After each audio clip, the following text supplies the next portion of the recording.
الحمد لله وكفى وسلام على عباده الذين اصطفى اما بعد. محترم حضرات، سیرت سیریز کی آج کی قسط انشاءاللہ آخری قسط ہوگی. اس رمضان کا یہ آخری درس ہوگا اور سیرت کے موضوع پر جو آپ کے سامنے مختلف قسطوں میں باتیں آئی ہیں اس کو آج ختم کرنے کی کوشش کی جائے گی. میرے لیے بہت مشکل ہو رہا ہے کہ آگے کے واقعات اور مراحل کو سمیٹ کر آج کے درس میں ختم کر سکوں. شاید ایک دن اور ہوتا تو زیادہ آسانی کے ساتھ موضوع کو کھول کر بیان کیا جا سکتا تھا، لیکن آپ تھوڑی ہمت کے ساتھ بیٹھیے گا. انشاءاللہ ہم ارادہ کرتے ہیں کہ آج اس سیریز کو مکمل کر کے اٹھیں گے. فتح مکہ سے آج ہم کو شروع کرنا ہے. فتح مکہ کے آغاز یا اس کی وجوہات کے سلسلے میں ہم نے لاسٹ ایپیسوڈ میں بات کی تھی. گزشتہ بیان میں یہ آپ کے سامنے بات آ چکی ہے کہ جس طرح سے مکے والوں نے اور ان کے حلیفوں نے بد عہدی کی، اس کے لازمی نتیجے میں حضور صلی اللہ علیہ وسلم نے مکے پر لشکر کشی کا ارادہ فرمایا. ابو سفیان آیا، ناکام ہو کر واپس گیا. حضور صلی اللہ علیہ وسلم نے مکے سے مدینہ منورہ سے نکل کر مکے کی طرف سفر شروع فرما دیا. یہ سفر عمرے کی غرض سے نہیں تھا، اس لیے نہ کچھ احرام تھا نہ کچھ جانور تھے جو قربانی کے لیے ہوتے ہیں. یہ تو جنگ کے لیے ایک اقدام تھا، اس لیے اسلحے سے لیس ہو کر ہتھیار لے کر حضور صلی اللہ علیہ وسلم فوج کے ساتھ آئے تھے. نبی صلی اللہ علیہ وسلم مکہ مکرمہ میں داخل ہونے سے پہلے جب راستے ہی میں تھے تبھی حضرت عباس ابن عبد المطلب حضور کے چچا آپ سے آ کر ملتے ہیں. آپ کے ساتھ پورا آپ کا پریوار ہوتا ہے. عباس رضی اللہ عنہ کی بیٹے اور بیوی پورے خاندان کے ساتھ آ کر وہ ملتے ہیں، وہ مسلمان ہوتے ہیں. محسوس ایسا ہوتا ہے واقعات سے، گرچہ صراحت سے نہیں ملتا، کہ حضرت عباس رضی اللہ عنہ ابتدائی دور میں مسلمان ہو گئے تھے، لیکن حضور صلی اللہ علیہ وسلم نے ان کو مکے کی جاسوسی اور واقعات کو لینے کے لیے، خبر پہنچانے کے لیے مکے میں باقی رکھا تھا. انہوں نے اپنے اسلام کو ظاہر نہیں کیا تھا. اب موقع تھا، وہ باہر آئے اور انہوں نے اپنے اسلام کا اظہار کیا، حضور صلی اللہ علیہ وسلم کے ساتھ شامل ہو گئے. لیکن عباس رضی اللہ عنہ سے پہلے ہی ابو سفیان مکے کے باہر چکر کاٹ رہا تھا. اسے معلوم ہو گیا تھا کہ اب محمد صلی اللہ علیہ وسلم لشکر لے کر آنے والے ہیں، کیونکہ وہی گیا تھا مدینے اور وہاں ناکام ہو کر آیا تھا. پورا خطرہ تھا کہ محمد صلی اللہ علیہ وسلم آنے والے ہیں، اور اس کو کچھ سنگن بھی لگ گئی ہو گئی. وہ باہر نکل کے ذرا پہاڑی پر چڑھ کر دیکھتا تھا کہ کوئی قافلہ ہے، کوئی لشکر ہے، حملہ کر رہا ہے کیا. ایک رات میں اس نے دیکھا کہ جس طرح سے آگ جل رہی ہے میدان کے اندر، اس سے تو لگتا ہے کہ لاکھوں لاکھ کا لشکر سامنے ہے. حضور صلی اللہ علیہ وسلم نے حکم دیا تھا کہ تم میدان کے اندر ہر قبیلہ چھوٹا خاندان کا جو ہے، ہر خاندان جو چھوٹا ہے وہ اپنی آگ الگ جلائے گا. آگ جلائی جاتی تھی کھانا پکانے کے لیے، جو قافلہ جہاں پہ رکتا تھا.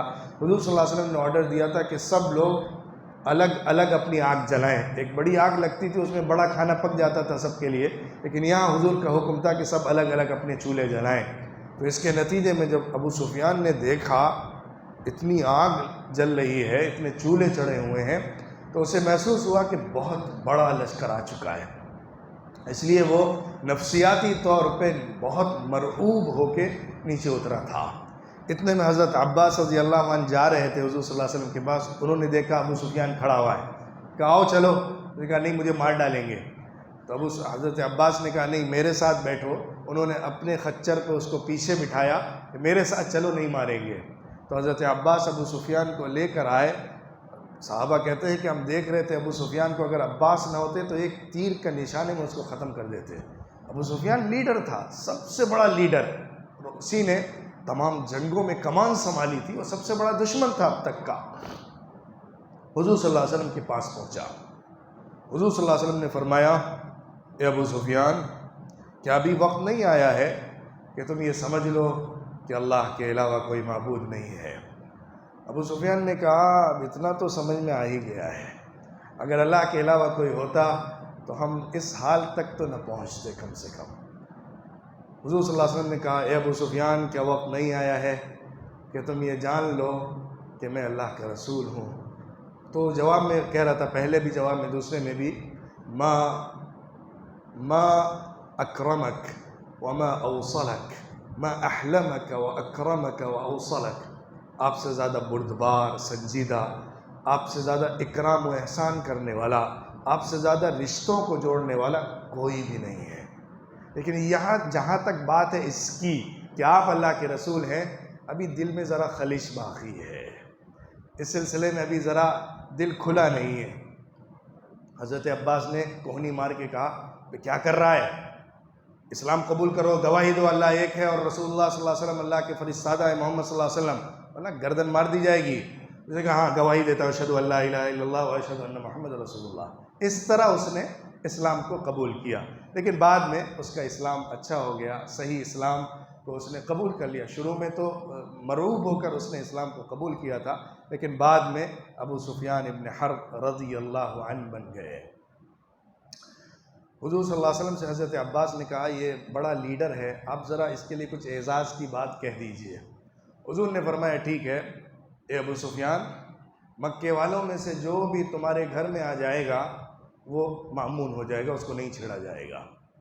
دوسرا فرمایا اس کے بعد، جو اپنے گھر کا دروازہ بند کر لے گا اسے کچھ نقصان نہیں پہنچایا جائے گا، جو مسجد حرام میں آ جائے گا اسے نہیں مارا جائے گا۔ یہ حضور صلی اللہ علیہ وسلم کا حکم ہوا۔ ابو سفیان بھاگتا ہوا آیا۔ جب ابو سفیان گزر رہا تھا اور ابو سفیان آ کے ادھر مکے کی طرف جا رہا تھا، بلکہ پہلے تو مکے پہنچ ہی گیا تھا، وہاں پہنچنے کے بعد اس نے اعلان کیا، دیکھو محمد صلی اللہ علیہ وسلم ایسے لشکر کے ساتھ آ رہے ہیں کہ تمہارے پاس اس سے مقابلے کی کوئی طاقت نہیں ہے، جنگ نہیں کر سکتے ہو، صاف اعلان کیا اس نے۔ اس کے بعد اس نے کہا کہ دیکھو جو بھی ابو سفیان یعنی میرے گھر میں آ جائے گا وہ مامون ہو جائے گا۔ لوگوں نے کہا، برباد ہو جا تو، تیرا گھر کیا فائدہ دے گا ہم کو؟ تو پھر اس نے کہا کہ جو بھی اپنے گھر کا دروازہ بند کر لے گا وہ بھی مامون ہو جائے گا، جو مسجد حرام میں آ جائے گا وہ بھی مامون ہو جائے گا۔ سب لوگ جلدی جلدی ابو سفیان کے گھر میں اپنے اپنے گھروں کا کواڑ بند کرنے لگے، مسجد حرام میں آ کر جمع ہونے لگے۔ حضور صلی اللہ علیہ وسلم ذو طوا کے علاقے سے مکہ مکرمہ میں داخل ہو رہے تھے۔ جو مکے کا دروازہ تھا یہ اوپری حصہ تھا، مکے شہر کے اوپر کی طرف سے آنے والا جو راستہ ہے وہاں سے حضور صلی اللہ علیہ وسلم داخل ہوئے، اور ایک بٹالین کے ساتھ حضور صلی اللہ علیہ وسلم نے حضرت خالد ابن الولید کو اس راستے سے روانہ فرمایا جو نیچے کی طرف سے تھا، مکے میں نیچے سے داخل ہوتا تھا۔ ان کو لشکر کے ساتھ ایک لشکر کر کے بھیجا اور فرمایا، اگر کوئی تمہارے مقابلے میں لڑنے کے لیے آئے تو اس سے مقابلہ کرنا، دیکھنا کسی بھی بچے کو نہیں مارنا، کسی عورت کو نہیں مارنا، کسی کے ساتھ زیادتی مت کرنا بلا وجہ، جو سامنے مقابلے پر ہو اسی سے لڑنا۔ دوسری طرف صفوان ابن امیہ، عکرمہ ابن ابی جہل وغیرہ کے ساتھ ایک جماعت تھی نوجوانوں کی جو مقابلے پر آ رہی تھی۔ کچھ لڑکے تھے، یوتھ تھے جو مقابلے میں آنا چاہتے تھے، تو حضرت خالد ابن الولید رضی اللہ عنہ جس راستے سے جا رہے تھے اسی راستے میں ان سے مقابلہ ہوا۔ چند منٹوں میں ان کو شکست دے کے حضرت خالد رضی اللہ عنہ آگے کی طرف بڑھ گئے۔ دوسری طرف حضور صلی اللہ علیہ وسلم مکہ مکرمہ میں داخل ہو رہے تھے۔ ابو سفیان کھڑا ہوا دیکھ رہا تھا، یہ قبیلہ آ رہا ہے، دوسرا قبیلہ آ رہا ہے، کہتا تھا اس کا کیا لینا دینا ہم سے، یہ ہمارے مقابلے میں کیوں آ گیا ہے؟ مکے کے باہر کے تمام قبیلے جو ہم کو بڑے عظمت سے دیکھتے تھے آج ان کے ساتھ مکے پر حملہ کرنے کے لیے آئے ہوئے ہیں، بڑے تعجب سے دیکھ رہا تھا۔ اسی موقع پر حضرت سعد بن عبادہ رضی اللہ عنہ کے پاس انصار کا جھنڈا تھا۔ وہ ان کے پاس سے جب گزرے تو ابو سفیان کو دیکھ کے کہا، ابو سفیان برباد ہو جا، الیوم یوم الملحمہ، الیوم اذل اللہ قریش، الیوم تستحل الحرمہ۔ آج تو بڑی زبردست جنگ کا دن ہے، آج تو حرمت کی جگہ کی حرمت حلال ہو جائے گی۔ آج زبردست معرکہ سامنے آئے گا۔ آج تو ہم دکھائیں گے کیسے قریش ذلیل ہو گئے ہیں۔ ابو سفیان بھاگتا ہوا آیا حضور صلی اللہ علیہ وسلم کے پاس، کہا کیسے یہ بات کر رہے ہیں یہ لوگ؟ حضور صلی اللہ علیہ وسلم نے سنا کیا بات کہی، اچھا۔ حضور صلی اللہ علیہ وسلم نے اس کے جواب میں کہا الیوم یوم المرحمہ، الیوم اعز اللہ قریشا، آج رحمت کا دن ہے، آج اللہ قریش کو عزت دینے والا ہے۔ پھر حضور صلی اللہ علیہ وسلم نے ابو سفیان کی رعایت میں حضرت سعد بن عبادہ سے جھنڈا لے کر ان کے بیٹے قیس کو دے دیا۔ حضرت سعد بن عبادہ کے اوپر بھی زیادہ اثر نہیں پڑا کہ انہی کے بیٹے کو جھنڈا مل گیا ہے، گویا کہ انہی کے گھر میں رہا، اور دوسری طرف ابو سفیان بھی خوش ہو گیا کہ حضور صلی اللہ علیہ وسلم نے ایک ایکشن لے لیا۔ اس طرح حضور صلی اللہ علیہ وسلم مکہ مکرمہ میں داخل ہوئے، مسجد حرام میں تشریف لائے، لوگوں کی بھیڑ جمع تھی۔ حضور صلی اللہ علیہ وسلم نے حکم دیا ہوا تھا کہ 9 لوگ ایسے ہیں جن کے خون حلال ہیں، وہ اگر حرم کے اندر ہوں اور حرم کی چادر بھی پکڑے ہوں تو ان کا خون حلال ہے۔ اس میں اکرمہ ابن ابی جہل تھا، ابن اخطل تھا، اور اس طرح کئی افراد تھے۔ 2 لونڈیاں تھیں جو ہجوں میں حضور صلی اللہ علیہ وسلم کے خلاف بہت گانے گایا کرتی تھیں، کچھ شعراء تھے جو گانے گاتے تھے، حضور صلی اللہ علیہ وسلم کے خلاف شعر کہتے تھے۔ اس طرح کے لوگ جن کے بڑے جرم تھے، وہ قتل کے ملزم تھے، ان کے بارے میں حکم دیا تھا، لیکن ان میں سے بھی بیشتر لوگ تائب ہو کر یا پناہ لے کر واپس آ گئے ہیں۔ 1-2 لوگ ہی ان میں سے مارے گئے، باقی سب لوگ اسلام قبول کر لیا یا انہوں نے پناہ لے لی۔ حضور صلی اللہ علیہ وسلم داخل ہوئے، داخل ہونے کے بعد 360 بت جو کعبے میں لگے ہوئے تھے سب کو گرایا اور توڑا۔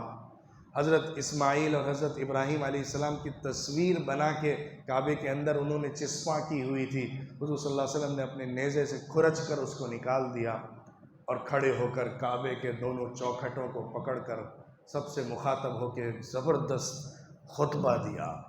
لا الہ الا اللہ وحدہ لا شریک لہ، صدق وعدہ ونصر عبدہ وہزم الاحزاب وحدہ، اللہ نے سچ کر دکھایا جو وعدہ کیا تھا، سارے اپنے بندے کی مدد فرمائی اور سارے لشکروں کو شکست فاش دے دی۔ آج جو بھی زیادتیاں ہوئی ہیں، جو خون ناحق بہا ہے، جو مال غصب کیا گیا ہے، ان سب کو میں اپنے قدموں کے نیچے روند کر ختم کر رہا ہوں۔ یاد رکھنا، اللہ رب العزت نے جاہلیت کے زمانے کی نخوت اور عصبیت، بڑائی کا احساس اور اپنے باپ داداؤں پر فخر کو مٹی میں ملا دیا ہے۔ الناس من آدم وآدم من تراب، سارے لوگ آدم کی اولاد ہیں اور آدم مٹی سے بنے ہیں۔ یا ایھا الناس انا خلقناکم من ذکر وانثی وجعلناکم شعوبا وقبائل لتعارفوا ان اکرمکم عند اللہ اتقاکم ان اللہ علیم خبیر۔ اس آیت کی تلاوت فرمائی اور اس کے بعد حضور صلی اللہ علیہ وسلم نے لوگوں سے سوال کیا، تمہارا کیا خیال ہے آج میں کیا کرنے والا ہوں؟ سب انتظار میں تھے کیا فیصلہ اور آرڈر پاس ہونے والا ہے، کس کس کی گردنیں اڑنے والی ہیں، کیا فیصلہ کروں گا؟ لوگوں نے کہا خیرا انت کریم وابن اخ کریم، خیر کی امید لگائے ہوئے ہیں ہم، کیونکہ آپ بہت کریم ہیں، بہت سخاوت کرنے والے، دریا دل ہیں، احسان کرنے والے ہیں، اور آپ احسان کرنے والے ہمارے بھائی کے بیٹے ہیں۔ حضور نے فرمایا آج میں تم سے وہ بات کہتا ہوں جو یوسف نے اپنے بھائیوں سے کہی تھی، لا تثریب علیکم اليوم یغفر اللہ لکم وہو ارحم الراحمین، آج تمہارا کچھ گناہ نہیں ہے، اللہ سب گناہ تمہارے معاف کر دے، جاؤ اذهبوا فانتم الطلقاء، جاؤ سب کے سب آزاد ہو، سب کو چھوڑ دیا جا رہا ہے۔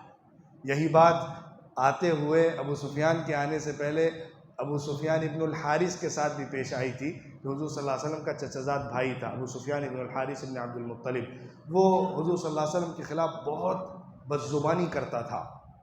اس دن وہ حضور کے پاس آیا، حضور نے چہرہ پھیر دیا تھا، علی رضی اللہ عنہ کے پاس آیا کہ حضور مجھ سے مل رہے ہیں، تو حضرت علی نے کہا تم ان کے چہرے کے سامنے سے جاؤ اور کہو تاللہ لقد آثرک اللہ علینا وان کنا لخاطئین۔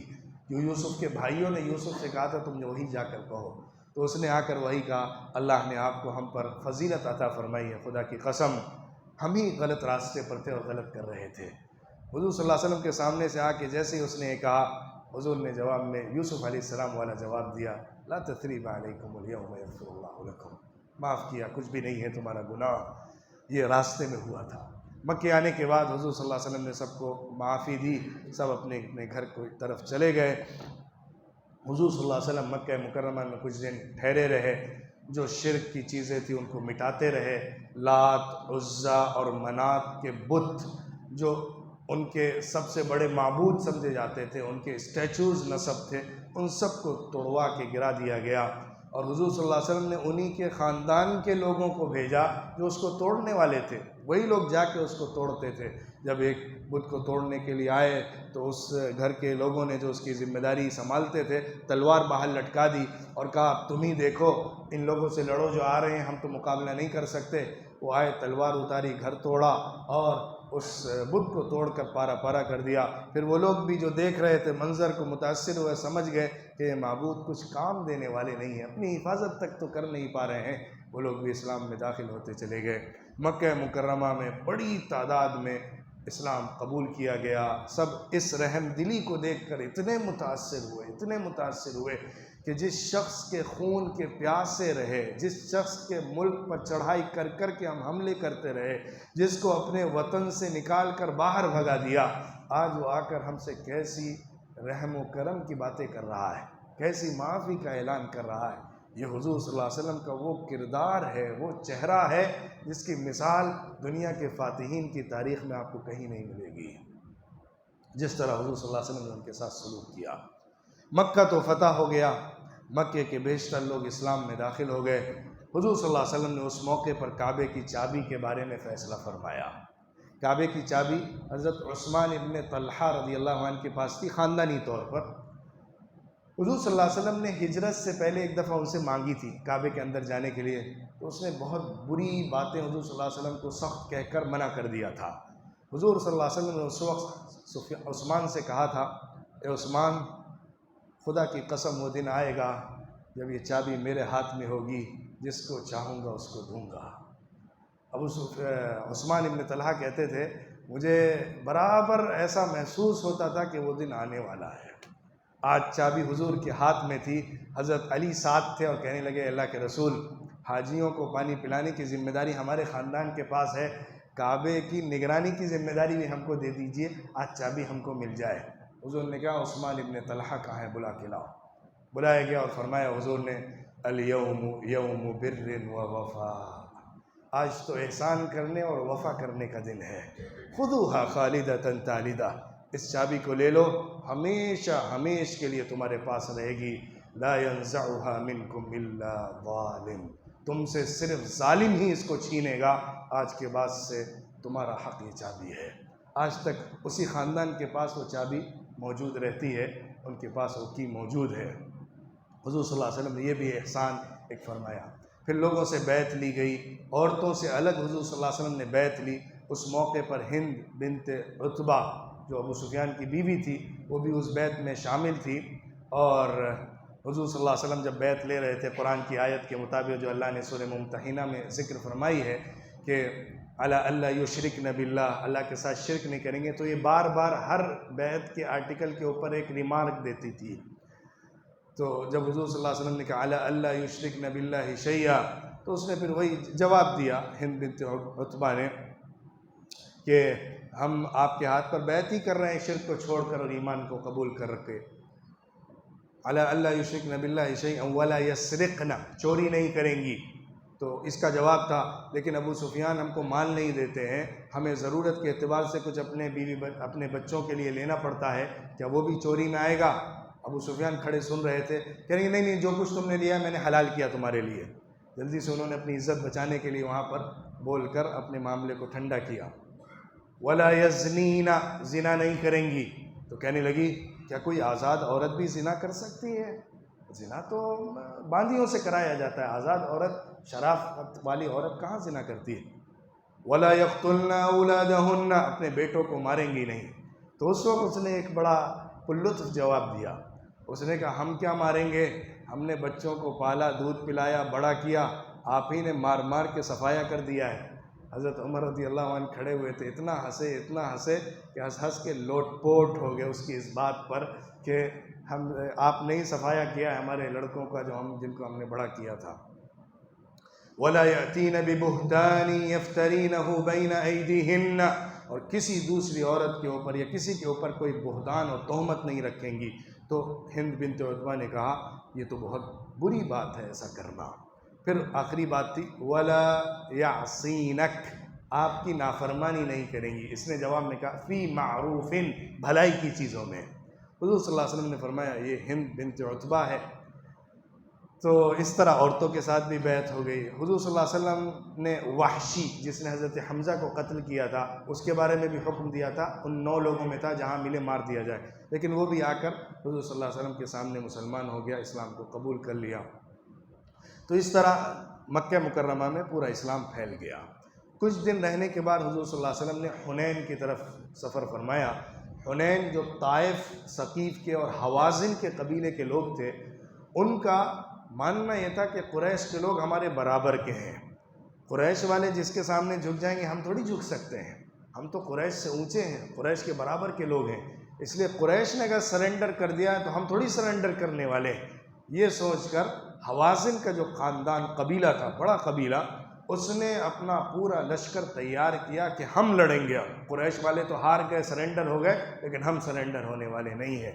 ان کا جو سردار تھا مالک ابن عوف نصری، اس کے ماتحت ایک زبردست لشکر تیار کیا گیا، حوازن کا، ثقیف کا، تمام قبیلے کے لوگوں کو جمع کیا گیا۔ درید ابن الصمہ کر کے ایک بہت بزرگ شخصیت ان کے درمیان تھی، بڑی حکمت والا اور زبردست جنگجوانہ تدبیروں کو جاننے والا تھا، وہ بھی ساتھ میں تھا۔ ایک مقام پر جب پہنچے، دیکھا بکریاں اپنی آواز میں تیز چیخ رہی ہیں، اونٹ چیخ رہے ہیں، بچے رو رہے ہیں، تو اس نے اس مقام کا پوچھا اور چیزوں کو جانا، اور اس نے کہا ابھی واپس چلے جاؤ، میدان جنگ میں مت آؤ، اپنے قلعوں میں محصور رہ کے حفاظت کرو، کھل کر میدان میں آ کر نہ لڑو۔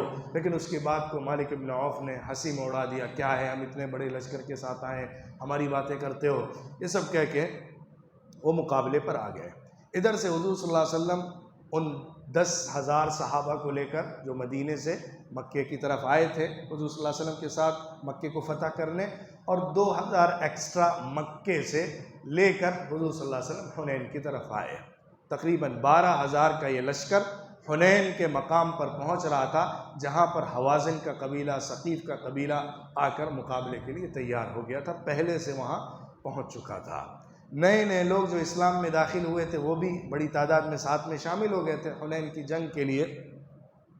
حضور صلی اللہ علیہ وسلم نے صفوان ابن امیہ سے اسلحہ وغیرہ کرائے پر لیا تھا اس جنگ کی خاطر، اور بڑی تعداد میں لوگوں کو لے کر یہاں پہنچ گئے تھے۔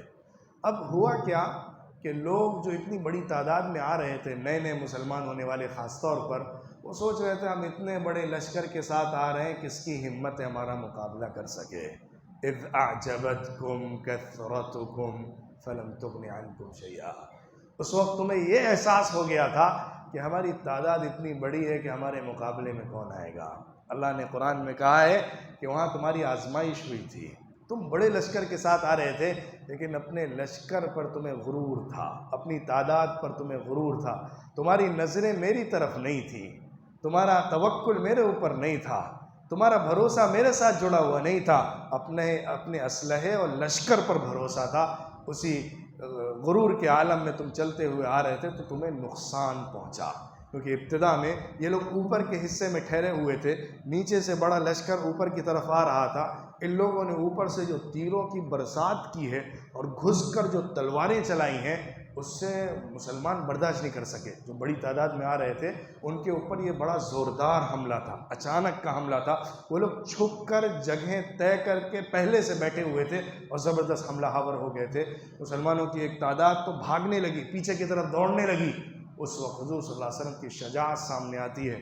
حضور کھڑے ہوتے ہیں، اونچائی کی طرف کھڑے ہو کر کہتے ہیں انا النبی لا کذب انا ابن عبد المطلب، میں ہی نبی ہوں، میں جھوٹا نہیں ہوں، نہ جھوٹ میرے ساتھ ہے، میں عبد المطلب کا بیٹا ہوں۔ جو نعرہ عزت کا لگایا جاتا تھا، اپنے خاندان کی عزت کا حوالہ دے کر حضور صلی اللہ علیہ وسلم نے مکے والوں کو سمیٹنے کی کوشش کی۔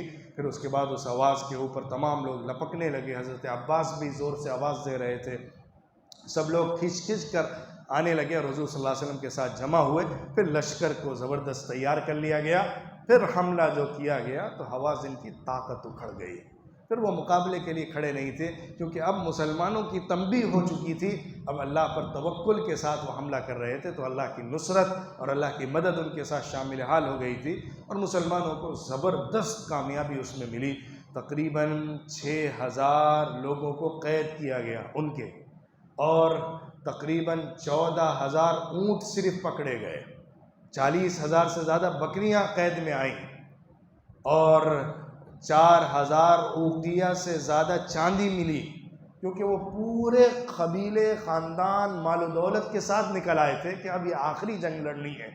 مسلمانوں کو بڑا مال غنیمت ساتھ لگا تھا، اور یہ لوگ جو حوازن اور ثقیف کے تھے وہ بھاگے۔ ان میں سے ایک تعداد تھی جو اوطاس کے علاقے میں جا کر ٹھہر گئی، اور ایک دوسری جماعت تھی جو سیدھی طائف کی طرف چڑھ گئی اور وہاں کی بستی میں جا کر ٹھہر گئی۔ ان کا جو لیڈر تھا مالک بن عوف، وہ طائف چلا گیا، باقی ایک ٹکڑی تھی جو اوطاس میں آ گئی۔ حضور صلی اللہ علیہ وسلم نے ابو عامر رضی اللہ عنہ کو بھیجا اوطاس کی طرف حملہ کرنے کے لیے، اور خود طائف کی طرف گئے۔ جو مال غنیمت تھا پورا کا پورا اسی کے قریب کے علاقے جعرانہ میں سیو کر کے رکھ دیا گیا۔ حضور صلی اللہ علیہ وسلم طائف پر آئے، طائف کا 20 دن سے زیادہ، 1 مہینے کے قریب محاصرہ کیا گیا، لیکن طائف والے نیچے اتر نہیں رہے تھے اور اپنی جگہ چھوڑ نہیں رہے تھے، اور تھوڑا تھوڑا تیر وغیرہ سے مسلمانوں کے اوپر حملے بھی کر رہے تھے۔ سامنے حضور صلی اللہ علیہ وسلم کی بڑی کھیتیاں تھیں ان کی، خاص طور پہ انگور کی کھیتی، جس پر ان کا پورا ڈیپینڈ تھا معیشت کا۔ حضور صلی اللہ علیہ وسلم نے آرڈر دیا ان کو کاٹ دیا جائے، ان کو ہٹا دیا جائے راستہ صاف کر کے، تاکہ آگے بڑھا جا سکے۔ انہوں نے فوراً اپنی طرف سے ایک درخواست بھیجی، حضور صلی اللہ علیہ وسلم سے کہا ہم آپ کو اللہ کا واسطہ اور رشتے ناطے کا واسطہ دیتے ہیں، آپ اس کو نقصان مت پہنچائیے۔ جنگ کے میدان میں وہ لڑ رہے ہیں، مر رہے ہیں، مار رہے ہیں، اس موقع پہ حضور صلی اللہ علیہ وسلم سے درخواست کی جاتی، حضور کہتے ہیں چھوڑ دو، مت کاٹو، چھوڑ دو اس کو، ان کے لیے چھوڑ دو، ہم اللہ کے لیے اور رشتہ داری کے ناطے اس کو چھوڑ دیتے ہیں۔ محاصرہ رہا، پھر حضور نے فرمایا چلو اب ہم واپس چلتے ہیں۔ لوگوں نے کہا ارے ہم اتنے بڑی تعداد میں آئے ہوئے ہیں، اس کو فتح کیے بغیر کیسے چلے جائیں؟ حضور نے کہا اچھا ٹھیک ہے، رکے رہو۔ اگلا دن جب آیا تو صبح صبح ان کی طرف سے زبردست وار ہوا، قلعے کے اوپر سے انہوں نے جو حملے کیے اس سے کئی لوگوں کو نقصان پہنچایا، تو حضور کے پاس آئے چلیں واپس چلیں گے۔ حضور ہنسنے لگے اور کہنے لگے میں پہلے ہی کہہ رہا تھا چلو واپس، چلو اب نکلنا ہے۔ حضور صلی اللہ علیہ وسلم لوگوں کو لے کر جعرانہ کے مقام پر پہنچ گئے، جہاں پورا مال غنیمت جمع تھا۔ حضور صلی اللہ علیہ وسلم نے 15 سے زیادہ 14 یا 15 دن انتظار کیا کہ شاید وہ لوگ آ جائیں گے اپنے مال غنیمت اور اپنے بیوی بچوں کی خاطر، اور ہم ان سے صلح کر لیں گے ان کو واپس کر کے، لیکن وہ لوگ آ ہی نہیں رہے تھے۔ 14 دن کے بعد تقریباً حضور صلی اللہ علیہ وسلم نے پھر غنیمت کو تقسیم کر دیا، اللہ کے فیصلے کے مطابق جو بھی مجاہدین تھے ان کے درمیان ان کے حصوں کے اعتبار سے مال کو تقسیم کر دیا گیا۔ جو قیدی تھے وہ بھی بانٹ دیے گئے، جو مال غنیمت تھا وہ بھی بانٹنا تھا، لیکن حضور صلی اللہ علیہ وسلم نے بڑا حصہ، بلکہ سب کا سب تقریباً ان لوگوں کو دے دیا جو نئے نئے مکے کے ابھی مسلمان ہوئے تھے۔ ابو سفیان ابن حرب کو حضور صلی اللہ علیہ وسلم نے 100 اونٹ دیے، اس نے کہا میرے بیٹے بھی ہیں، یزید ایک بیٹا تھا اس کو 100 اونٹ دیے، معاویہ دوسرے بیٹا تھا اس کو 100 اونٹ دیے، ایکسٹرا ایک اور 100 دیے۔ ابو سفیان کو تو مالا مال کر دیا حضور نے۔ اس موقع پر جب حضور مکے پہنچے تھے تو انصار کی طرف سے ایک بات یہ بھی آئی تھی کہ اب مکہ تو فتح ہو گیا، اب حضور یہیں رہیں گے۔ حضور صلی اللہ علیہ وسلم نے انصار کو جمع کر کے کہا تھا معاذ اللہ المحیا محیاکم والممات مماتکم، اللہ کی پناہ ایسا نہیں ہے، میری زندگی تمہاری زندگی ہے، میری موت تمہاری موت ہے۔ پھر جب یہاں فتح ہوا اور حضور صلی اللہ علیہ وسلم نے اکثر مال ان نئے لوگوں کو دے دیا جو مکے کے نئے نئے مسلمان ہوئے تھے، تو کچھ نوجوان انصاری صحابہ کے درمیان بات چیت ہونے لگی کہ حضور صلی اللہ علیہ وسلم کو اپنے خاندان کی رعایت آ گئی، اس رعایت میں وہ اپنے خاندان کے لوگوں کو زیادہ دیتے رہے، ہم لوگ کو بھول گئے۔ حضور صلی اللہ علیہ وسلم کو جیسے یہ خبر پہنچی، حضور نے ایک اسپیشل میٹنگ ارینج کروائی انصار صحابہ کی، اس میں ایک مہاجر کو بھی الاؤ نہیں تھا اندر آ سکے۔ اس میٹنگ میں ایک بند دروازے کے اندر میٹنگ کی گئی، انصاری صحابہ کو جمع کیا گیا، حضور صلی اللہ علیہ وسلم تشریف لائے۔ وہ حضور کی زبردست خطیبانہ صلاحیت اور لیڈرشپ کی زبردست مثال ہے، اور حضور کی انصار کے ساتھ جو محبت ہے اس کا بھی اظہار ہے۔ حضور صلی اللہ علیہ وسلم نے فرمایا، اے انصاریوں، میں تمہارے پاس اس وقت آیا تھا جب تم بے راہ تھے، اللہ نے تمہیں ہدایت دی، تم فقیر و محتاج تھے، اللہ نے غنی بنایا، تم دشمن تھے آپس میں، اللہ نے تمہارے دلوں کو جوڑ دیا۔ تو ان لوگوں نے فوراً جواب میں کہا، اللہ و رسولہ امن و اکرم و افضل، اللہ اور اس کے رسول ہی زیادہ احسان کرنے والے اور زیادہ فضیلت رکھنے والے ہیں۔ حضور نے فرمایا، اے انصار، کیا مجھے جواب دو گے تم؟ انہوں نے کہا، کیا جواب دینا ہے، آپ تو سب سے زیادہ احسان کرنے والے۔ حضور نے فرمایا، اگر تم ایک بات کہو، سچ کہو گے اور تمہاری بات مانی بھی جائے گی۔ اگر تم کہو، اے محمد صلی اللہ علیہ وسلم، آپ ہمارے پاس اس وقت آئے تھے جب کہ آپ کو جھٹلا دیا گیا تھا، ہم نے تصدیق کی تھی۔ آپ اس وقت آئے تھے جب آپ بے سہارا تھے، ہم نے مدد کی تھی۔ آپ اس وقت آئے تھے جب آپ کے لوگوں نے آپ کو نکال کر باہر پھینک دیا تھا، ہم نے پناہ دی تھی۔ آپ آئے تھے جب آپ کے پاس کچھ نہیں تھا، فقیر و محتاج تھے، ہم نے تعاون کر کے آپ کی مدد کی تھی۔ صحیح کہو گے، اگر تم یہ کہتے ہو تو تمہارا کہنا بالکل سچ ہے، لیکن میری ایک بات سنو، میری ایک بات سنو۔ اے لوگوں، کیا تم ناراض ہو گئے ہو مجھ سے اس تھوڑے سے مال کی خاطر جس کے ذریعے میں نے کچھ نئے لوگوں کے دل میں الفت پیدا کرنے کی کوشش کی ہے تاکہ وہ اسلام قبول کر لیں؟ تم کو تو میں نے تمہارے اسلام کے حوالے چھوڑ دیا ہے، تم کو تو میں نے تمہارے اسلام کے حوالے کر دیا ہے، میں نے تو ان کے اسلام کے خاطر ان کو ایسا مال دیا ہے۔ اے انصاریوں، کیا تمہیں یہ پسند نہیں ہے کہ یہ مکے والے اونٹ، بیل، بکریاں، اسلحے اور ساز و سامان لے کر مکے واپس جا رہے ہوں اور تم اپنے کجاوے میں حضور صلی اللہ علیہ وسلم کو لے کر اپنی بستی میں واپس جا رہے ہو؟ کیا تمہیں یہ پسند نہیں آئے گا؟ خدا کی قسم، اگر ہجرت نہ ہوتی اللہ کی طرف سے طے تو میں انصاری شخص ہوتا۔ اللہ نے ہجرت طے کی ہے نبی کے لیے، اس لیے میں مکے میں پیدا ہوا کہ ہجرت کر کے مدینہ آؤں، اگر ہجرت نہ ہوتی تو مدینے میں پیدا ہوتا۔ اللہ کی قسم، اگر سارے کے سارے لوگ مل کر ایک گھاٹی اور راستے کی طرف چل دیں گے اور انصار ایک راستے کی طرف چلیں گے تو میں انصار کے ساتھ ہی چلوں گا، میں انصار کے ساتھ ہی کھڑا رہوں گا۔ اور اس کے بعد حضور صلی اللہ علیہ وسلم نے ان سے فرمایا، اللہم ارحم الانصار وابناء الانصار وابناء ابناء الانصار، فرما کے جہرانہ سے احرام باندھ کے جو عمرے کے لیے آئے، عمرہ کر کے ان لوگوں کو خطاب فرما کے حضور اکرم صلی اللہ علیہ وسلم مدینہ منورہ واپس ہو گئے۔ مدینہ منورہ کی طرف واپس آ رہے تھے، غدیر خم کے مقام پر قیام فرمایا، تمام لوگوں کو جمع کیا، کچھ نصیحتیں فرمائیں۔ انہی نصیحتوں میں حضور صلی اللہ علیہ وسلم نے حضرت علی بن ابی طالب رضی اللہ عنہ کی عظمت اور مقام مرتبے کو بتایا۔ فرمایا، ھذا علی مولاہ من کنت مولاہ فعلی مولاہ، اللہم والی من والاہ، اللہم عاد من عاداہ۔ علی میرے ولی ہیں اور میں جس کا ولی ہوں علی اس کے ولی ہیں۔ اللہ جو علی کو دوست بنائے تو اس سے دوستی فرما، جو علی سے دشمنی کرے تو اس سے دشمنی کرے۔ زیادہ تر لوگ سمجھتے ہیں شاید یہ شیعوں کی روایت ہے، یہ بالکل صحیح ہماری روایت ہے، بالکل صحیح متواتر کے قریب درجے کی روایت ہے، بلکہ بعض لوگ اس کو متواتر کہتے ہیں۔ حضور صلی اللہ علیہ وسلم نے حضرت علی کی فضیلت اس مقام پر بیان فرمائی تھی، انصار کے بارے میں فضیلت بیان فرمائی تھی۔ اسی خطبے میں انصار کے حوالے سے یہ بھی کہا تھا کہ انصار تو میرے جسم سے لگے ہوئے کپڑے کی مانند ہیں، باقی سارے لوگ تو اوپر کے کپڑے کی طرح ہیں، انصار تو مجھ سے چمٹے ہوئے ہیں۔ حضور صلی اللہ علیہ وسلم نے نصیحت کی تھی کہ انصار کے ساتھ احسان کرنا، انصار کے سلسلے میں مجھ سے خیر کی وصیت کو قبول فرماؤ۔ حضور صلی اللہ علیہ وسلم مدینہ منورہ تشریف لے آئے۔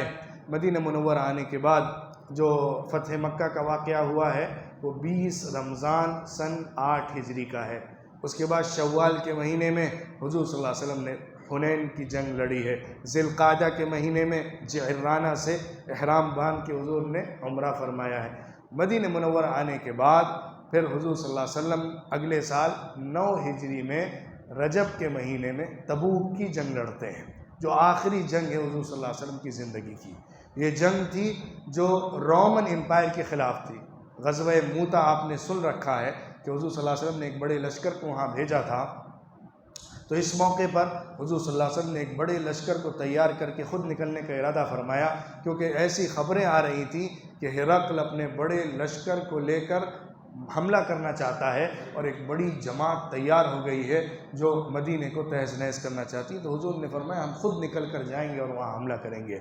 لیکن یہ وقت بڑا سخت وقت تھا، لوگوں کے پاس مال اس وقت اتنا نہیں تھا، مدینے والوں کے پاس نہیں تھا۔ حضور نے تو مکے والوں کو خوب دے دیا تھا، مدینے والوں کے پاس اس زمانے میں پھلوں کے یا کھیتی کے پکنے کا سیزن تھا، ابھی غلہ کٹتا، پھر کھیتی آتی، پھر ذرا فراوانی ہوتی اور حالات اچھے ہوتے۔ اس موقع پر بہت سخت گرمی بھی تھی اور لوگوں کے پاس مال و دولت نہیں تھا۔ حضور نے بہت مال خرچ کرنے کی طرف ترغیب دلائی۔ اس موقع پر حضرت عثمان ابن عفان رضی اللہ عنہ نے آگے بڑھ کر جو مدد کی ہے، جو اپنے مال کو لٹایا ہے اور جس طرح سے اس لشکر کو تیار کیا ہے، اس کی کوئی دوسری مثال نہیں تھی۔ تقریباً 1/4 یا 1/3 لشکر حضرت عثمان نے پورا اپنے ذمے لے لیا تھا کہ میں پورا اس کا خرچہ، یہاں تک کہ ان کے جوتوں کا تسمہ تک میں اپنے مال سے دوں گا۔ اونٹ کے اونٹ لگا دیے تھے، اپنی طرف سے دینار اور درہم لٹا دیے تھے حضور صلی اللہ علیہ وسلم کے سامنے۔ حضور صلی اللہ علیہ وسلم حضرت عثمان کے دینار کو لے کر اچھال رہے تھے اور کہہ رہے تھے ما ضر عثمان ما عمل بعد اليوم، آج کے بعد عثمان کچھ بھی کرے اس کو کچھ نقصان نہیں ہوگا۔ اللہ نے اس کی ایسی پسند کی اس ادا کو کہ آج کے بعد کچھ بھی کرے اس کو کچھ گناہ اور کچھ غلطی ہونے والی نہیں، کچھ نقصان ہونے والا نہیں۔ بہرحال یہ بڑا لشکر گیا۔ رومن امپائر کی فوج کے ساتھ تو لڑائی نہیں ہوئی، وہ لوگ ٹھہر گئے اپنی جگہ پہ۔ حضور صلی اللہ علیہ وسلم جب تبوک کے مقام پر پہنچے، جو ایلا کے قریب کا مقام تھا، جہاں حضور صلی اللہ علیہ وسلم حضرت اللہ رب العزت نے حضرت شعیب علیہ السلام کو بھیجا تھا، حجر اور عیکہ کے آس پاس کا جو علاقہ ہے، اسی علاقے میں حضور صلی اللہ علیہ وسلم پہنچے تھے، اس کے قریب تک۔ پھر وہاں پہ کچھ لوگوں کے ساتھ جو وہاں کے عرب قبیلے تھے جھڑپیں بھی ہوئیں اور بڑی تعداد میں وہ لوگ آ کر صلح کرنے پر مجبور ہوئے۔ انہوں نے آ کے حضور صلی اللہ علیہ وسلم سے بیعت کی، صلح کیا، ایک تعداد مسلمان بھی ہوئی، ورنہ جزیہ دینے پر تیار ہو گئی۔ دوما کے لوگ بھی آئے، ایلا کے لوگ بھی آئے، انہوں نے آ کے حضور صلی اللہ علیہ وسلم کے ہاتھ پر صلح کر لی، اور اس طرح حضور صلی اللہ علیہ وسلم نے جو پورے خطے میں، یعنی مدینہ منورہ سے نارتھ کی طرف رومن امپائر کے بارڈر تک، غسان کی مملکت تک جتنا خطہ تھا ان سب کو اپنے انڈر کر لیا یا اپنی صلح میں لے لیا۔ اس اعتبار سے یہ جنگ بڑی کامیاب رہی۔ ادھر 3 لوگ ایسے رہ گئے تھے مسلمانوں میں سے جو سچے مسلمان تھے کہ حضور صلی اللہ علیہ وسلم کے ساتھ اس جنگ میں نہیں گئے تھے، حالانکہ حضور صلی اللہ علیہ وسلم کا حکم تھا کہ ہر ایک کو نکلنا ہے، سب کو آنا ہے، جو بھی جانے کے لیے معقول عذر نہیں رکھتا ہے۔ 3 لوگ تھے جن کے پاس معقول عذر نہیں تھا، لیکن پھر بھی وہ ٹالنے کی وجہ سے رک گئے تھے۔ حضرت کعب رضی اللہ عنہ، کعب ابن مالک رضی اللہ عنہ، ہلال مرارہ ابن الربیع رضی اللہ عنہ اور ہلال ابن امیہ رضی اللہ عنہ، یہ 3 صحابہ تھے جو سچے مسلمان تھے لیکن ٹال مٹول کی وجہ سے پیچھے رہ گئے تھے، اور ان کی سرزنش کی گئی۔ حضور صلی اللہ علیہ وسلم جب واپس تشریف لائے مدینہ منورہ تو ان کا سوشل بائیکاٹ کیا گیا۔ تقریباً 50 دن تک ان سے بات چیت تک کرنے تک کی اجازت نہیں تھی۔ ان کی بیویوں کو کہا گیا کہ وہ اپنے گھر چلے جائیں۔ حضرت کعب ابن مالک رضی اللہ عنہ بہت محبت کرتے تھے حضور سے، سچے مسلمان تھے، صرف کوتاہی کی وجہ سے اس میں پیچھے رہ گئے تھے، بہت پریشان تھے۔ ایک دفعہ ایک کھیتی میں گئے اپنے چچا زاد بھائی اور قریبی جگری ترین دوست ابو قتادہ کے پاس، وہ کہنے لگے کیا تم جانتے نہیں کہ میں اللہ اس کے رسول سے محبت کرتا ہوں؟ ابو قتادہ منہ پھیرے ہوئے کچھ جواب نہیں دے رہے تھے۔ کہہ رہے تھے تم جانتے نہیں ہو میں کیسا ہوں، میری پوری زندگی تمہارے سامنے ہے۔ وہ منہ پھیرے ہوئے کہہ رہے تھے تم کچھ جواب کیوں نہیں دیتے ہو؟ تو انہوں نے کہا اللہ و رسولہ اعلم، اللہ اس کا رسول زیادہ جانتا ہے۔ تو ان کے اوپر اتنا اثر پڑا کہ جو میرے دل کو جاننے والا ہے، صبح و شام کا میرا ساتھی ہے، آج وہ بھی مجھ سے رخ پھیر کر بیٹھا ہوا ہے۔ باقی دونوں لوگ جو تھے وہ تو اپنے گھر میں ہی بیٹھ گئے تھے، لیکن حضرت کعب بن مالک برابر مسجد آتے تھے، حضور صلی اللہ علیہ وسلم کے پاس بیٹھ کر تاکتے رہتے تھے کہ حضور کی نظر میرے اوپر پڑ رہی ہے کہ نہیں پڑ رہی، حضور مجھے دیکھ رہے ہیں کہ نہیں دیکھ رہے ہیں۔ وہ بتاتے ہیں کہ جیسے ہی میں نماز شروع کر دیتا تھا حضور مجھے دیکھنے لگتے تھے، جیسے ہی میں نماز پھیر کے حضور کی طرف نگاہ کرتا تھا حضور نگاہ پھیر لیا کرتے تھے۔ اسی آنکھ مچولی میں وقت گزرتا رہا، 50 دن بیت گئے۔ اسی درمیان غسان کے بادشاہ نے ایک لیٹر بھیجا میرے پاس اور لکھا اس میں، اے کعب تم تو بڑے عزت دار آدمی ہو، اس ذلت کے ساتھ اس ملک میں رہنے کا تمہیں کوئی حق نہیں ہے، یا تمہیں اس ذلت کے ساتھ رہنے کا کوئی جواز نہیں ہے، تو میرے پاس آؤ، میں تمہیں بڑی عزت دوں گا اور بادشاہت میں حصہ دوں گا۔ حضرت کعب نے اس قاصد سے وہ پرچہ لیا اور آگ کے اندر پھینک کر جلا دیا اور کہا ذلیل ہو کر واپس چلا جا، کیا سمجھتا ہے کہ میں حضور کے ساتھ غداری کر دوں گا؟ 50 دن گزرے، اللہ کی طرف سے قرآن میں آیت آئیں وَعَلَى الثَّلَاثَةِ الَّذِينَ خُلِّفُوا، اللہ نے معاف کر دیا ان 3 لوگوں کو جو پیچھے رہ گئے تھے، جو منافق تھے، باقی لوگ پیچھے رہنے والے جھوٹے عذر لے کر آ گئے تھے، ان کو تو اللہ نے خوب ڈانٹ پلائی، لیکن یہ 3 لوگ جنہوں نے جھوٹا عذر نہیں کیا، اپنی غلطی مانی اور اس مشکل کو جھیلا وقت کو، اللہ نے ان کی معافی فرمائی۔ حضور صلی اللہ علیہ وسلم سے وہ آ کر ملے اور پھر ان کے لیے وہ عید کا دن تھا۔ غزوہ تبوک سن 9 ہجری میں رجب میں ہو گئی۔ اس کے بعد جب حج کا موسم آیا ذی القعدہ میں، حضور صلی اللہ علیہ وسلم نے حضرت ابو بکر کو امیر بنا کر حج کے لیے روانہ فرمایا۔ سن 9 ہجری میں حج فرض ہو گیا تھا۔ حضور صلی اللہ علیہ وسلم نے حضرت ابو بکر کو بھیجا قافلے کے ساتھ حج کرنے کے لیے، اور اعلان کرنے کے لیے پیچھے سے حضرت علی کو بھیجا۔ سورہ براءت کی ابتدائی آیتوں کے ساتھ سورہ توبہ کی ابتدائی آیتیں نازل ہوئی تھیں۔ حضرت علی سے کہا جاؤ یہ آیتیں لے کر تم وہاں پر پڑھ کر سنا دینا اور اعلان کر دینا آج کے بعد سے کوئی مشرک یہاں پر نہیں رہے گا سوائے اس عہد کے جو عہد چل رہا ہو تو اس کو پورا کر لیا جائے گا۔ کوئی ننگا ہو کر کعبے کا طواف نہیں کرے گا، کوئی مشرک بیت اللہ کے اندر داخل نہیں ہوگا، یہ اعلان تم کر دینا۔ حضرت ابوبکر صدیق نے حج کرایا، حضرت علی رضی اللہ عنہ نے اعلان کر دیا، یہ حج مکمل ہوا۔ پھر اگلے سال سن 10 ہجری میں حضور صلی اللہ علیہ وسلم نے حج فرمایا، اور آپ کے ساتھ تو لاکھ سے اوپر کی تعداد میں لوگ حج کے لیے آئے تھے۔ حضور صلی اللہ علیہ وسلم جب مکے سے نکلے تھے 100 یا 100 کے آس پاس لوگ تھے۔ 10 سال کے اندر مکے واپس آ رہے ہیں، لاکھ سے اوپر لوگ آپ کے ساتھ ہیں۔ کون سی چیز تھی جس نے سب کو بدل دیا؟ ایک اور بات یہاں پر نوٹ کرنے کی ہے، خوب اچھے سے سمجھ لیجئے۔ حضور صلی اللہ علیہ وسلم نے 27-28 غزوات تقریباً فرمائے ہیں، اس کے علاوہ سرایا بھی ایک بڑی تعداد میں ہیں جس میں حضور صلی اللہ علیہ وسلم نے بٹالین کو بھیجا ہے۔ ان تمام جنگوں کے اندر دونوں طرف کے جتنے لوگ مارے گئے ہیں ان کی زیادہ سے زیادہ تعداد 1018 ہے۔ 1018 لوگ ان تمام جنگوں میں مارے گئے ہیں جو دونوں طرف سے ہیں، مسلمان بھی اور مشرک بھی۔ لیکن اس کے بعد فتح کیسی ہے، اس کے بعد کا امپائر کیسا بڑا ہے؟ جو امپائر نہیں ہے، نبوت کا کرشمہ ہے، حضور کی قیادت کا کرشمہ ہے۔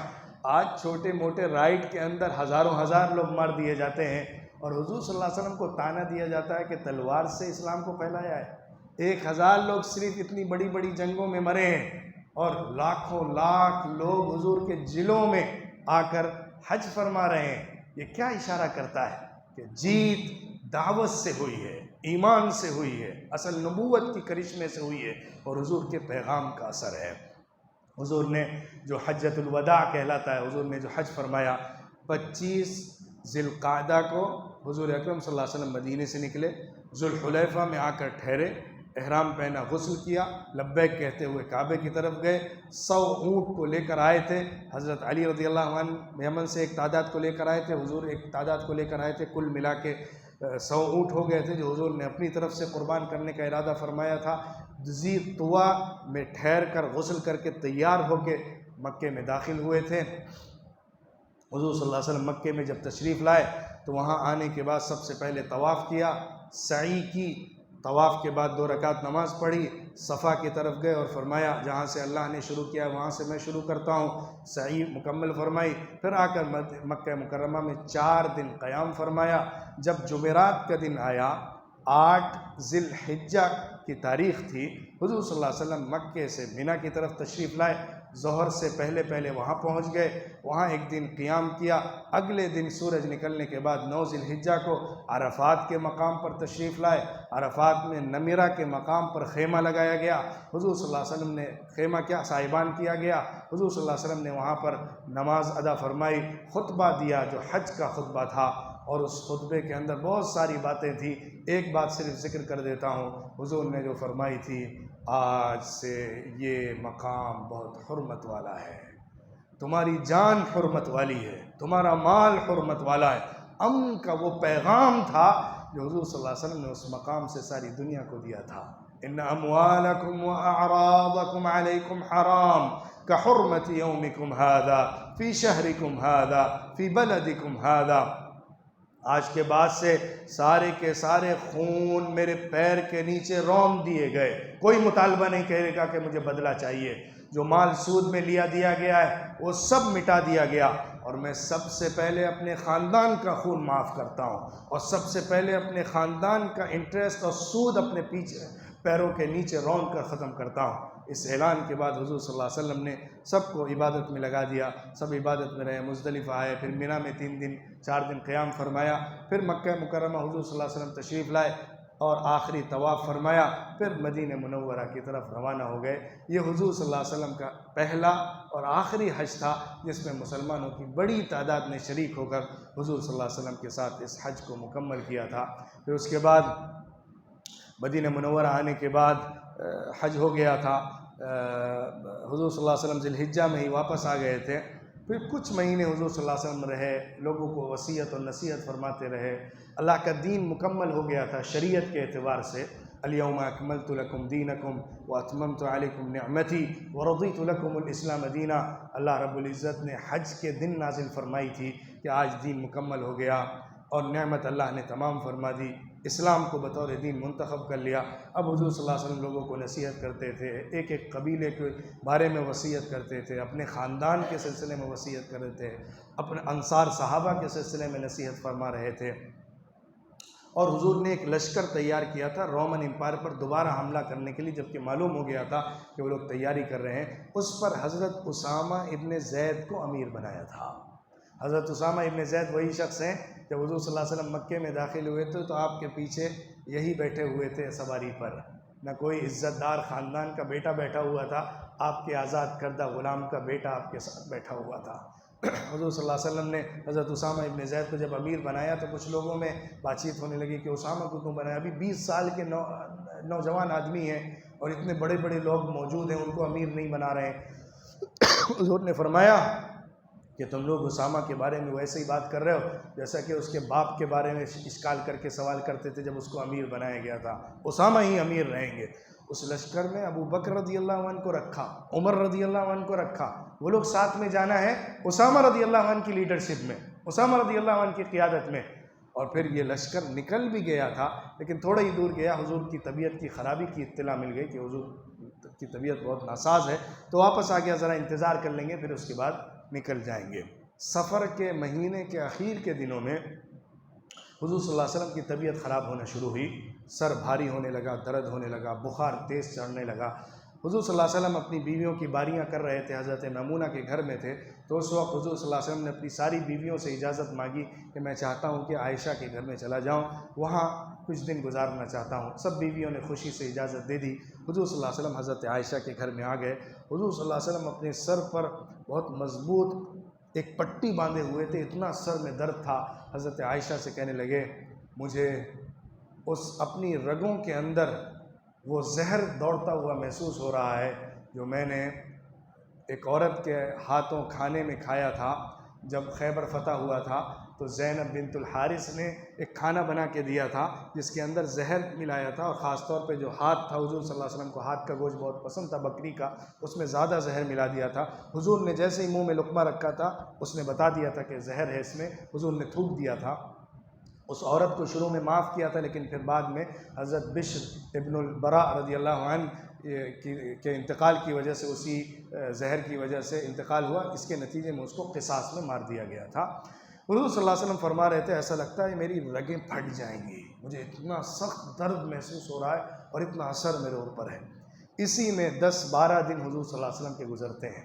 حضور صلی اللہ علیہ وسلم لوگوں کو نصیحت بھی فرما رہے ہوتے ہیں، گھر میں ہی حضور اپنے خیمے اور کمرے میں ہی رہتے ہیں۔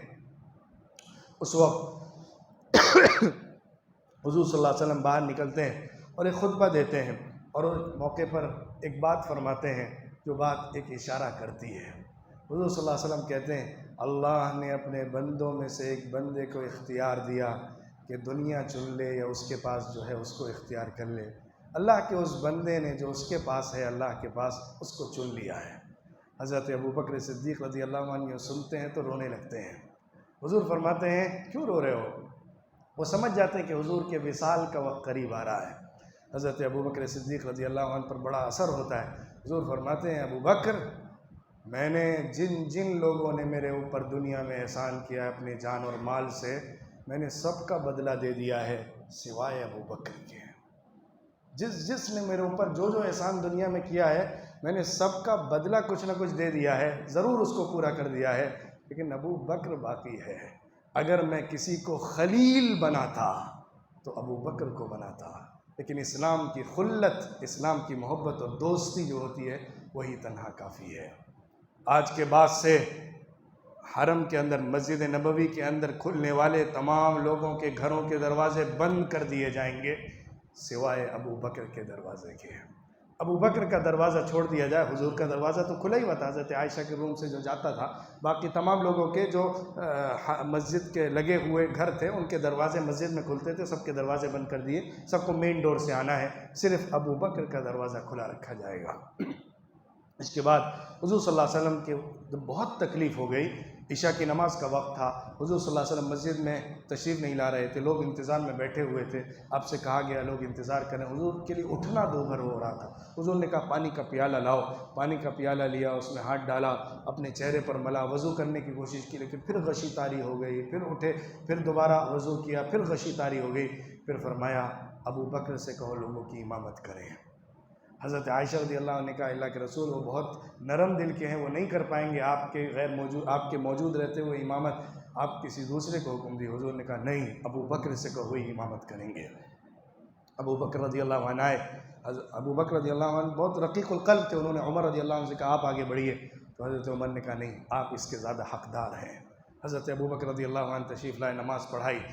اس کے بعد کئی دنوں تک حضور صلی اللہ علیہ وسلم اپنے کمرے کے اندر ہی نماز ادا کرتے رہے، مسجد نہیں آ پاتے تھے۔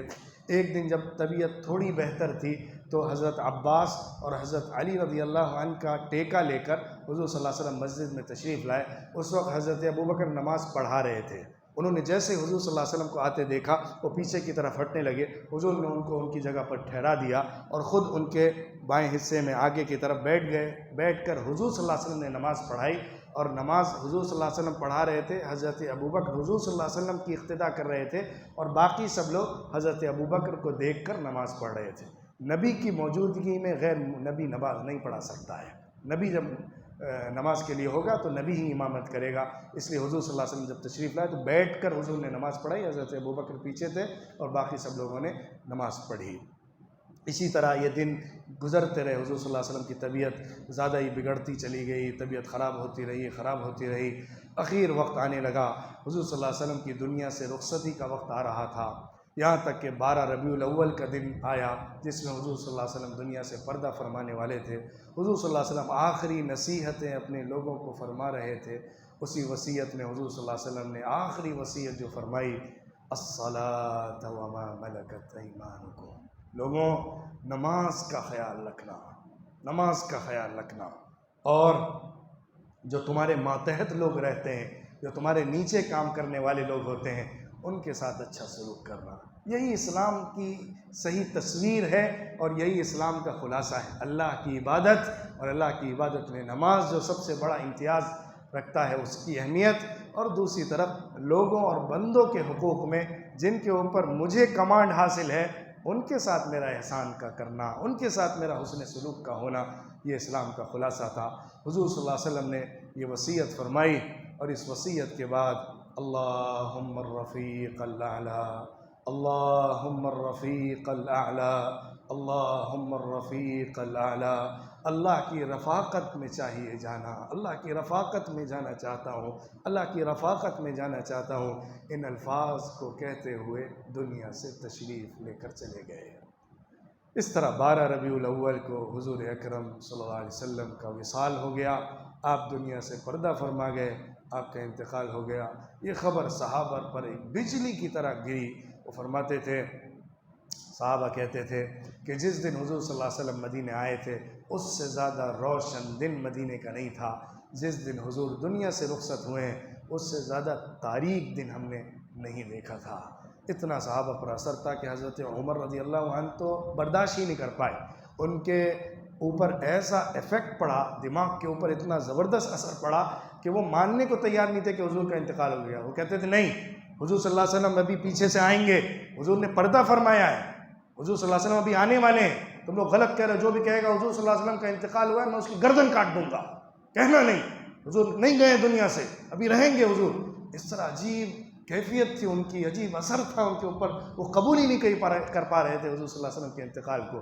حضرت ابوبکر رضی اللہ عنہ اتفاق سے اس دن گھر گئے ہوئے تھے، اجازت لے کر صلح کے مقام پر جہاں ان کی بیوی رہتی تھی، اور جب انتقال ہوا حضرت ابوبکر اپنے گھر پر تھے، وہ تشریف لائے، حضور صلی اللہ علیہ وسلم کے چہرے سے پردہ چادر ہٹائی، بوسہ دیا اور کچھ اپنی محبت کے کلمات فرمائے، باہر نکل کر آئے اور دیکھا کہ لوگوں کی عجیب کیفیت ہے۔ عمر رضی اللہ عنہ ایسی باتیں کر رہے ہیں، حضرت عثمان ایک کنارے پر جا کر بیٹھ گئے ہیں جیسے بس آخری وقت آ گیا ہے، سب کا عجیب عالم ہے۔ حضرت ابو بکر رضی اللہ عنہ نے سب کو جمع کر کے خطبہ دیا، اس میں قرآن کی ایک آیت پڑھی، وَمَا مُحَمَّدٌ إِلَّا رَسُولٌ قَدْ خَلَتْ مِن قَبْلِهِ الرُّسُلُ أَفَإِن مَاتَ أَوْ قُتِلَ انقَلَبْتُمْ عَلَىٰ أَعْقَابِكُمْ وَمَن يَنقَلِبْ عَلَىٰ عَاقِبَيْهِ فَلَن يَضُرَّ اللَّهَ شَيْئًا۔ اللہ رب العزت نے غزوہ احد کے بعد یہ آیت نازل فرمائی تھی کہ محمد صلی اللہ علیہ وسلم اللہ کے رسول ہیں، اس کے سوا نہیں ہے کچھ، ان سے پہلے بہت سارے رسول گزر چکے ہیں، اگر ان کا انتقال ہو گیا یا شہید ہو گئے کہ اپنی ایڑیوں پر تم پلٹ جاؤ گے؟ کیا تم دین کے مشن سے پیچھے ہٹ جاؤ گے؟ یاد رکھنا، جو بھی دین کے کام سے اور اس کے مشن سے پیچھے ہٹ جائے گا وہ صرف اپنے کو نقصان پہنچائے گا، اللہ کو کچھ نقصان نہیں پہنچائے گا۔ حضرت عمر کہتے ہیں مجھے لگا جیسے آج ہی آیت نازل ہوئی ہے، مجھے یاد ہی نہیں تھا، جیسے ذہن سے نکل گیا تھا۔ پھر مجھے احساس ہو گیا اب حضور دنیا سے جا چکے ہیں، اب تک نہیں سمجھ رہا تھا، میں ماننے پر تیار نہیں تھا، لیکن پھر احساس ہو گیا کہ نہیں، حضور واقعی دنیا سے رخصت ہو چکے ہیں، پردہ فرما چکے ہیں۔ پھر حضور صلی اللہ علیہ وسلم کی تجہیز و تکفین کا انتظام کیا گیا، حضرت علی، حضرت عباس، جو خاندان کے افراد تھے وہ لوگ اس میں مصروف ہو گئے۔ دوسری طرف حضرت ابوبکر عمر رضی اللہ عنہ امت کو سنبھالنے کی فکر میں لگ گئے کہ امت بے راہ نہ ہو جائے، امت کی لیڈرشپ چلی گئی ہے تو ایسا نہ ہو کہ دوسرے راستے کی طرف بڑھ جائے، تو اس لیے خلافت کی فکر کی گئی، ساعدہ کے مقام پر جمع ہوا گیا اور وہاں پر پھر مشورہ ہو کہ حضرت ابوبکر رضی اللہ عنہ کی خلافت کا فیصلہ ہوا۔ حضور صلی اللہ علیہ وسلم کی نماز جنازہ انفرادی پڑھی گئی، ہر آدمی آتا تھا، آ کر نماز پڑھتا تھا۔ حضور صلی اللہ علیہ وسلم کو آپ کے روم کے اندر ہی اسی قبر میں لٹایا گیا۔ حضور صلی اللہ علیہ وسلم نے اپنے انتقال سے پہلے ایک وصیت یہ بھی فرمائی تھی کہ دیکھو، پہلے کے لوگوں نے اپنے نبیوں کی قبروں کو عبادت کی جگہ بنا دیا تھا، تم ایسا مت کرنا، لا تتخذوا قبری وثنا یعبد، میری قبر کو معبود مت بنا دینا کہ اس کی عبادت کی جائے۔ پھر حضرت ابوبکر رضی اللہ عنہ نے فرمایا کہ حضور نے ایک دفعہ فرمایا تھا کہ نبی جہاں مرتا ہے وہیں اس کی قبر ہوتی ہے، لہٰذا اس گھر میں حضرت عائشہ کا جو روم تھا اس میں انتقال ہوا ہے، حضور کی قبر مبارک بھی یہیں پر رکھی جائے گی، وہیں پر حضور کی قبر بنائی گئی۔ حضرت عائشہ وہیں پر رہتی تھی، اسی قبر کے بازو میں اپنے گھر کے اندر ہی رہتی تھی، گویا کہ حضور کے ساتھ زندگی کا ساتھ تو تھا ہی، حضور کے جانے کے بعد بھی ایک عرصے تک حضور کی قبر سے چمٹ کر ہی رہیں، یہاں تک کہ حضرت عمر رضی اللہ عنہ جب وہاں پر آئے، ان کی قبر آئی تو وہ نامحرم تھے، اس لیے وہ اس گھر کو چھوڑ کر نکل گئی تھیں۔ تو اس طرح حضور اکرم صلی اللہ علیہ وسلم نے جو اپنی زندگی گزاری ہے، مدینہ منورہ کا دور گزارا ہے، وہ اسلام کی تابناک تاریخ کا بڑا زبردست دور ہے۔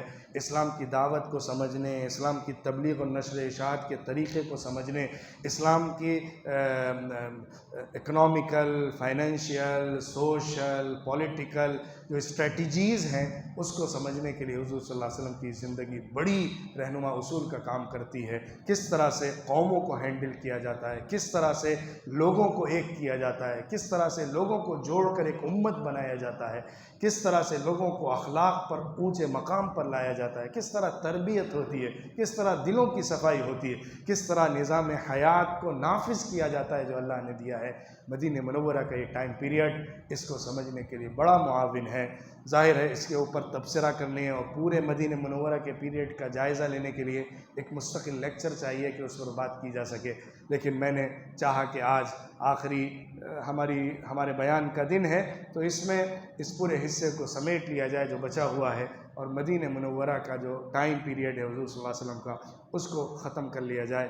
اس طرح یہ سیرت سیریز جو حضور صلی اللہ علیہ وسلم کی پیدائش اور آمنہ کے لال کے ذریعے سے دنیا میں نور کے ذریعے سے آئی تھی، حضور صلی اللہ علیہ وسلم کے وصال کے ذریعے سے اس نور کے اس دنیا سے اٹھ جانے کے شکل میں ختم ہو گئی، لیکن حضور کا مشن زندہ رہا، حضور کی دعوت زندہ رہی، حضور کا طریقہ زندہ رہا۔ حضور نے ایسی نسل تیار کر دی تھی جو اللہ کے دین کو قبول کرنے والی اور اللہ کے دین کی طرف آنے والی تھی۔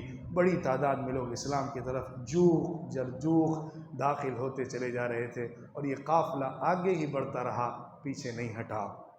اللہ تعالیٰ حضور صلی اللہ علیہ وسلم کی سیرت سے فائدہ اٹھانے والا ہم کو بنائے، حضور کی زندگی سے جڑنے والا اور اپنے رشتے کو جوڑنے والا بنائے، حضور کی سچی محبت ہمارے دل میں پیدا فرمائے، اور حضور کی عشق و محبت میں اپنی زندگی فنا کرنے والا بنائے، اور حضور کے راستے کے اوپر چل کے اپنی زندگی کا سفر طے کرنے والا بنائے۔ آخرت میں حضور کا ساتھ نصیب فرمائے۔ حضور وعدہ کر کے دنیا سے جاتے وقت کہہ کے گئے تھے، اے لوگوں، اپنے ساتھیوں کو جمع کر کے کہا تھا، ان موعدکم الحوض، اب اگلی ملاقات حوض کوثر پر ہونی ہے۔ اے اللہ ہمیں بھی وہاں پہنچا دے، اے اللہ حوض کوثر پر ہمیں بھی پہنچا دے، اے اللہ حضور صلی اللہ علیہ وسلم کے ہاتھوں ہمیں بھی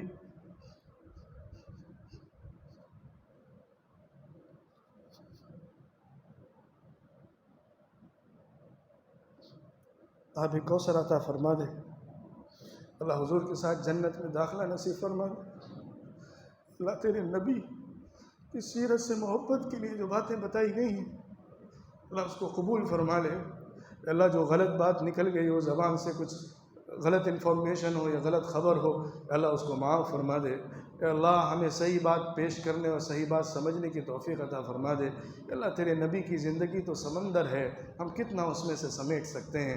اے اللہ ہمیں بس حضور صلی اللہ علیہ وسلم کے نقش قدم پر قدم رکھنے کی توفیق دے دے، حضور کو دیکھ کر اسی راستے پر چلنے کا سلیقہ دے دے، حضور کے فہم و فراست اور حضور کی تعلیم سے روشنی لے کر اپنی زندگی کو آگے بڑھانے کی توفیق عطا فرما دے۔ وآخر دعوانا ان الحمد للہ رب العالمین۔